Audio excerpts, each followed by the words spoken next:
Bonsoir peuple de Dieu, on va écouter rapidement le Saint-Esprit. N'oubliez pas l'Esprit puissant qui mouvait depuis le commencement dans Genèse 1 verset 2. Dites-lui seulement que vous l'aimez. Ne fût-ce que le souffle de vie que l'Éternel vous a donné, dites-lui que vous l'aimez parce qu'il est fidèle. Avec toi, il est tellement bon ce Dieu-là. Ah là là là là. Quelle joie de l'adorer, quelle joie de lui dire encore, il est merveilleux. Le maître des temps de circonstances. Avec toi, pour te dire. C'est une chanson qui fortifie, hein? La miséricorde de Dieu est tellement en nous qui continue à se manifester à chaque moment, à chaque instant. Il est fidèle ce Dieu-là. Très fidèle. Très fidèle. Sans toi, on n'a pas de vie. Écoutez un peu. Sur ma route, je sais. Alléluia. Je sais que tu es fidèle. Alléluia.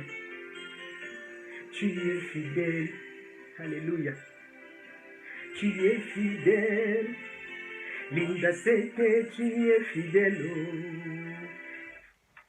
Bonsoir peuple de Dieu, c'est votre humble prophétesse Linda Kipaka Paris. Je reviens encore aujourd'hui avec une excellente nouvelle de la part de l'Éternel des armées parce que j'aime bien vous parler, vous transmettre le message en provenance de l'Esprit de Dieu parce que c'est cet esprit qui m'a donné encore cette force de vous parler encore aujourd'hui pour vous relater le bienfait de l'Éternel. C'est Dieu-là qui est réel, on ne vous ment pas parce que l'armée de l'Éternel, moi j'ai vu l'armée de l'Éternel, j'ai vu l'Esprit de Dieu est réel, Dieu est lui-même réel malgré il est invisible. Sachez qu'il y a un Dieu qui marche avec vous, il y a un Dieu qui parle avec vous, il y a un Dieu qui vous console quand vous êtes seul en train de pleurer. N'oubliez pas que l'Esprit de Dieu essuie vos larmes à tout moment parce qu'il est fidèle. Aujourd'hui, je vais parler un peu. Pourquoi cet aveugle dans la Bible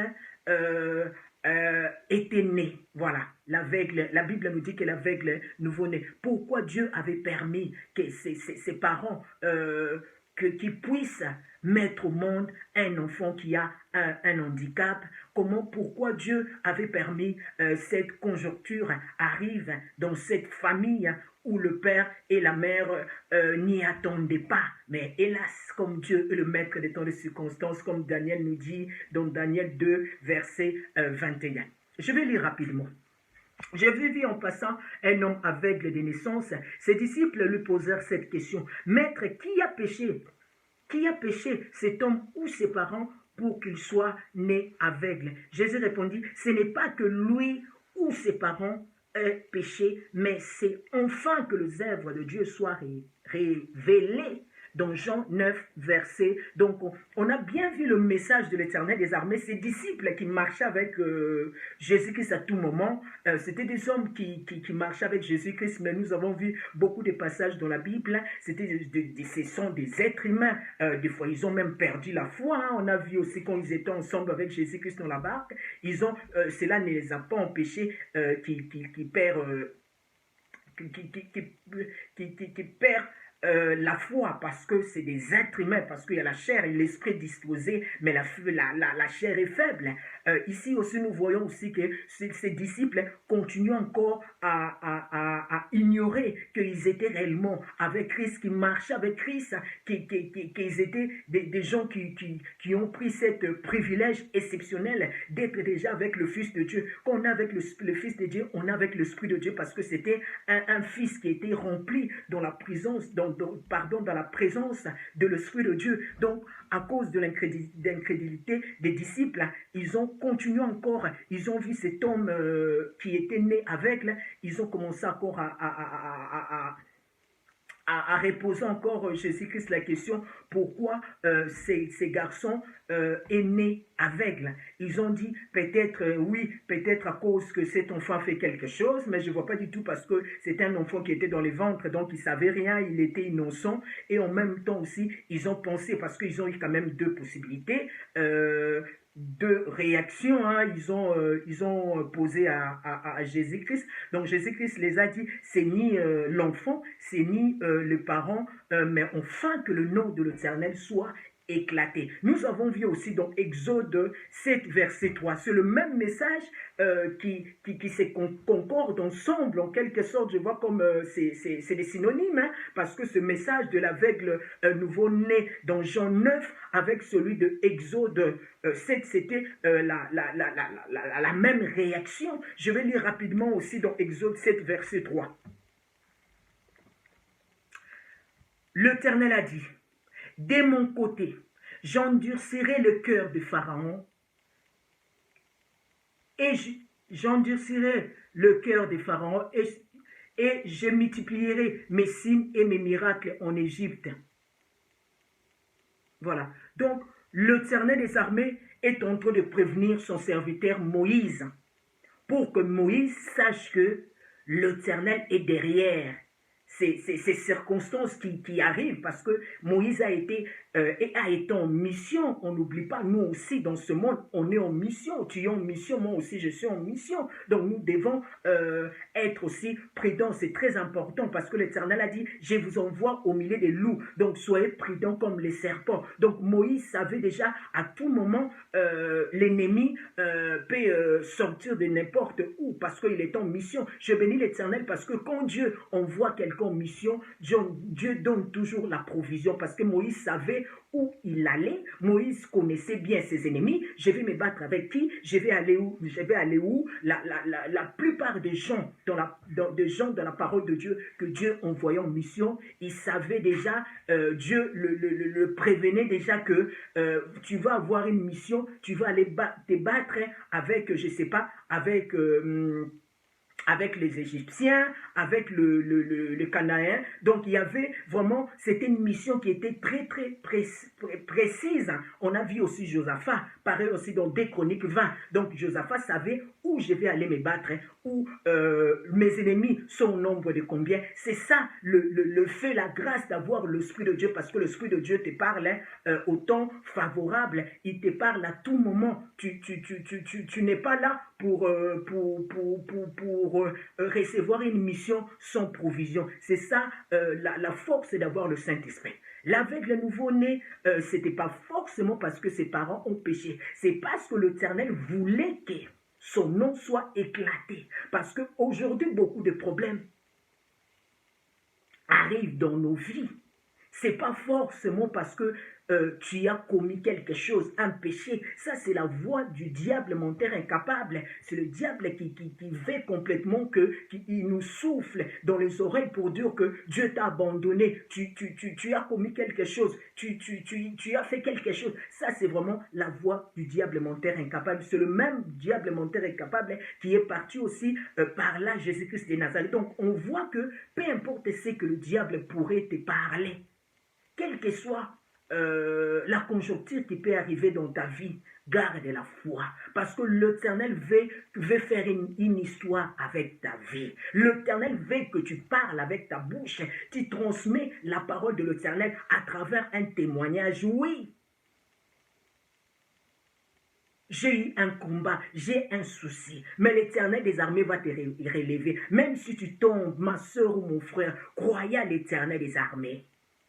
Moïse a combattu le bon combat de la foi. L'aveugle, ce n'était pas forcément parce qu'il y avait un fardeau quelque part d'un péché. C'est parce que l'Éternel aimait déjà cet aveugle. Il avait aussi la grâce parce que Jésus-Christ voulait opérer le miracle dans la vie de cet aveugle. Enfin que le nom, cet aveugle proclame, parle du bienfait de l'Éternel des armées. C'est pareil aussi toi aujourd'hui dans ta vie. Quels que soient les malheurs qui t'arrivent, ce n'est pas forcément parce que tu as commis quelque chose. C'est parce que Dieu veut que tu parles, tu prophétises, Dieu t'utilise, enfin de témoigner que Dieu est réel, enfin que le nom de Dieu soit encore glorifié. De la même manière aussi, Dieu avait dit à Moïse, j'exercerai le cœur de Pharaon, enfin que ma gloire soit éclatée. Si tu as un problème, dis seulement merci à Dieu. Je vais témoigner ta grandeur. Il a dit, les Égyptiens que vous voyez, Vous ne les verrez plus jamais. Donc l'aveugle nouveau-né, c'était par rapport au plan de l'Éternel des armées. Ces plans merveilleux qui permettront encore à ce monde de connaître que Dieu est réel. Les gens qui savaient que ces garçons étaient aveugles, quand ils ont vu ces garçons, il a commencé à voir, ils étaient tellement stupéfaits, ils disent, qu'est-ce qui s'est passé? Mais ces garçons, ils ont même fait appel aux parents de l'enfant, enfin qu'ils soient interrogés, que comment votre enfant était réellement aveugle. C'est ça le plan de Dieu. Le plan de Dieu, l'Éternel veut que nous témoignions qu'il est là. C'est cette foi-là qui nous garantit encore la grâce de Dieu dans notre vie. Je crois à l'Éternel, je marche selon Dieu. Dieu va combattre pour moi. Quel que soit le moment difficile, l'Éternel s'élèvera. Et il me donnera la victoire. Et je témoignerai comme l'aveugle nouveau-né. Je vais témoigner aussi, malgré que je n'ai pas vu Jésus-Christ, mais je sais qu'il est là, il est invisible, mais il touchera mes yeux comme l'aveugle. Et je vais voir, je vais retrouver la vue qui a été perdue depuis longtemps. Je vais retrouver mes projets, je vais retrouver mon mariage, je vais retrouver ma famille, je vais retrouver tout ce que l'Éternel m'avait promis. Parce que Dieu ne peut un homme comme Linda pour mentir, ni le Fils de l'homme pour se repentir. Donc gardez cette foi-là. Sachez que l'Éternel est là. L'Éternel te donnera la victoire tôt ou tard, mais garde seulement cette foi. Garde, respecte aussi ses commandements. C'est que l'Éternel est en train de dire. Ma soeur et mon frère, vous allez témoigner. L'aveugle nouveau-né avait témoigné. Moïse aussi avait témoigné. Le même Dieu qui avait agi dans cet aveugle nouveau-né, le même Dieu qui agira aussi dans votre vie, parce que l'Éternel est là. Moi, je vois l'Esprit de Dieu quand je prie.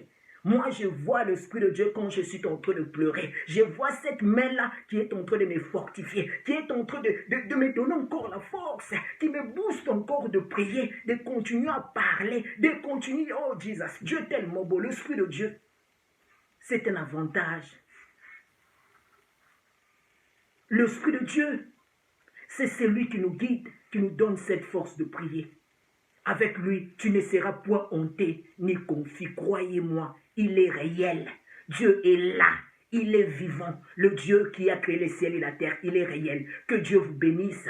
Lisez ces messages dans Jean 9, vous allez comprendre. Et Exode 7, verset 3, vous allez voir ces deux messages est en train de se correspondre. Donc vous allez comprendre que deux fois Dieu permet des circonstances enfin que nous l'acclamons, enfin que nous réunions encore, nous fortifions encore spirituellement et nous continuons encore à persévérer et à rechercher encore l'Éternel des armées. La vie spirituelle, c'est seulement la prière. La vie spirituelle, c'est de croire à l'Éternel des armées, de continuer encore à dire qu'il y a un Dieu qui existe. Je dois marcher selon sa volonté. Que Dieu vous bénisse. Je suis la prophétesse Linda Kipak à Paris. Si vous avez des suggestions, n'hésitez pas à m'envoyer le message. Le Saint-Esprit est un avantage. Le Saint-Esprit est un avantage crédible, sans faille, ni défaite. Toujours la tête et non la queue. À très bientôt. Merci, que Dieu vous bénisse encore partout dans le monde entier. Au revoir. Merci.